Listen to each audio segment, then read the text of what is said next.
자, 그럼 이번에는 다시 유튜브로 가볼게요. 많은 분들 이야기 활발하게 나누고 계시는데요. 유리나 캐스터 나와주세요. 네, 유튜브 시간입니다. 오늘은 좀 금요일이라서 그런지 유튜브의 출석률이 좀 저조합니다. 지금 TV 보시고 계시는 분들 중에 종목 궁금하신 분 있으면요. 유튜브에 댓글로 궁금한 점 많이 신청해 주세요. 자, 그럼 첫 번째 종목부터 바로 살펴보겠습니다. 서우 아버지님께서 신청해 주셨는데요. 아스트입니다. 매수가는 11,500원, 비중은 10%이십니다.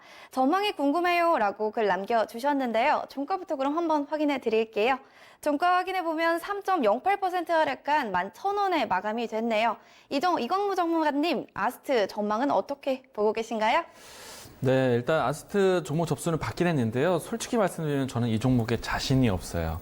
일단 깊이 있게 어떤 이제 부품 공급이라든지 또 이 항공 산업에 대한 부분들이 또 방향성이 어떻게 잡힐지를 저는 예측하기 좀 어렵다고 생각하거든요. 왜냐하면 최근에 와서 이 보잉기에 대한 사고도 있었고요. 그리고 미국과 중국의 무역 분쟁이 있다 보니까 미국의 입장에서는 중국에 많이 이런 이제 이 항공기를 판매를 해야 되는데 네. 중국에서 새로운 카드를 제시한 것이 미국에 있는 항공기를 거의 더 이상 수입하지 않겠다라는 얘기를 했고요. 네. 그래서 이제 이 우회적으로 에어버스 관련된 이제 구매에 대해서 좀 관심을 표했기 때문에 아스트 같은 경우에는 뉴스를 좀 살펴보시면은 보잉기에 또 연결된 이 자회사의 부품 공급을 하고 있기 때문에 이제 계열 관계대한 회사에 네. 공급을 하고 있기 때문에 보잉사에 대한 뉴스가 좀 도움이 되기도 했었던 것 같습니다. 그래서 이제 아스트는 그런 쪽으로 보셔야 되는데 저는 올해나 뭐 내년까지 해서 이 항공기 산업이 어떻게 진행될지에 대해서 좀 사실 방향성 잡기가 너무 어렵다 보니까 지금은 저로서는 사실 이 차트적인 관심으로 좀 설명을 드릴 수밖에 없을 것 같아요. 네. 다만 이제 최근에 있었던 이벤트 중에 유상증자 이벤트까지 있었는데 주가 흐름과 함께 연동해서 본다라면은 그래도 이제 물량에 대한 부담보다는 소화 과정으로 좀 진행되고 있다. 이 부분을 좀 긍정적으로 볼 수 있을 것 같고요. 차트적으로 좀 설명드리도록 하겠습니다. 네.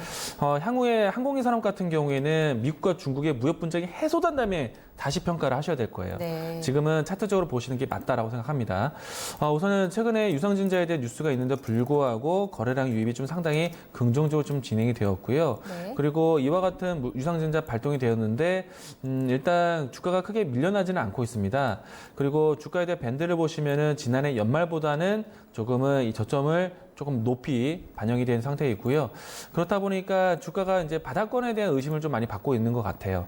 그래서 추가적으로 이 라인대가 이탈하지 않는다면은 반등을 만들지 않을까 생각이 되는데 가격적으로 본다면은 지켜줘야 되는 선이 1,700원 정도 가격대입니다. 네. 물론 이제 매수 가격보다는 조금 더 위에, 좀 아래에 있는 가격대이죠.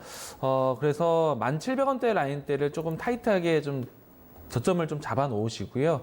반등이 되어진다라면은 주가가 대부분의 이평선들이 모두 다 수렴된 상태이기 때문에 만약에 전환 추세가 바뀐다라면 좀 탄력이 좀 커지지 않을까 차트적으로 본다라면 14,000원대까지 목표가를 두시되 손절 라인대는 1,700원 라인대를 좀 보시고 대응하시는 게 좋을 것 같습니다. 아래쪽으로는 1,700원, 위쪽으로는 14,000원 제시해 드리는데요. 저희는 기술적으로 이런 차트상으로 이렇게 전략을 드리는 겁니다. 산업 포인트는 앞서 이광무 전문가께서 이야기한 것처럼 미중 간의 해결이 급선무다. 이렇게 관건 포인트까지 제시해 드렸어요. 서우 아버지님 다시 한번 체크해 주시면서 대응해 주시기 바랍니다.